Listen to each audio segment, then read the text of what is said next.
In this video, I'm sharing my top 3 tips for building a fish room or expanding a fish room that you already have. Today, I'll be expanding my fish room. You can't see the tanks over there, but my name is Jack. I'm a doctorate student who keeps fish and sometimes makes a little bit of money selling them. I'm no pro, but these tips can be used for whatever level that you're at, whether it's one tank and you just want to upgrade it a little bit, or you're actually wanting to expand the amount of tanks that you have. These are to make fish keeping just a little bit easier because we all know the classic burnout that happens when you want more tanks. It doubles the amount of work, it feels like too much, you get a little bit lazy, and then you get burnt out and end up leaving the hobby altogether. So hopefully if you implement these tips in your fish room, you won't have burnout and you'll enjoy fish keeping the way that it's meant to be enjoyed. Tip number 1 is to black out the back of your tanks. Now this could be done with paint or contact paper or tint, but anything to get the very back of the tank all fully blacked out. That way it hides all the cords and tubes.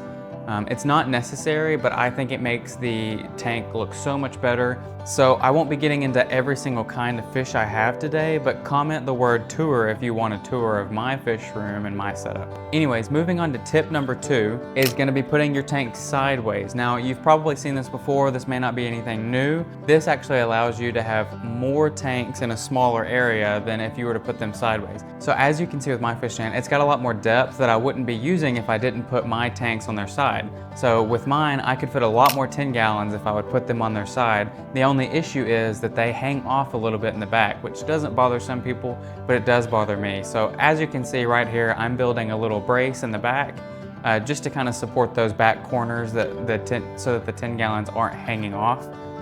Just a little bit of peace of mind for me. And I will always recommend it, even though some people say it's not necessary. So I've got all of these tanks here. Most of these tanks were bought from Petco.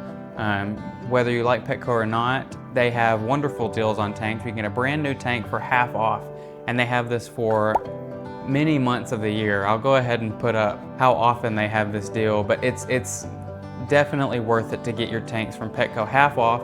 Or if you don't have a Petco / don't want to buy from them, Facebook Marketplace is my second go-to for buying tanks used. My third and final tip is something that I actually don't get to show you, but that would be having a central air line.